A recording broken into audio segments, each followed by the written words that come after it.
বস্তায় আদা চাষ একটি সহজ, লাভজনক এবং স্থান সাশ্রয়ী কৃষি পদ্ধতি, যা এখন শহর ও গ্রামে সমানভাবে জনপ্রিয় হয়ে উঠেছে।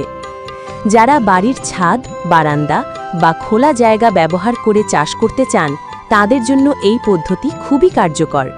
সাধারণত পুরনো চাল বা আটা ময়দার পলিথিন বা চটের বস্তা ব্যবহার করে চাষ করা হয়। মাটির জন্য দোআঁশ মাটি, গোবর সার ও বালু মিশিয়ে একটি পুষ্টিকর মিশ্রণ তৈরি করতে হয়।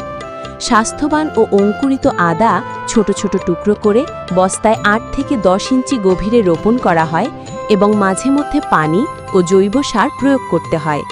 ছায়াযুক্ত স্থানে বস্তা রাখলে গাছ ভালো বেড়ে ওঠে এবং ৭ থেকে ৮ মাস পর ফলন তোলা যায়। পরিচর্যা সহজ হওয়ায় এবং কম জায়গায় ভালো উৎপাদন পাওয়ায় অনেকেই এখন বস্তায় আদা চাষ করে নিজেদের চাহিদা পূরণ করার পাশাপাশি অতিরিক্ত আদা বিক্রি করে আয়ও করছেন।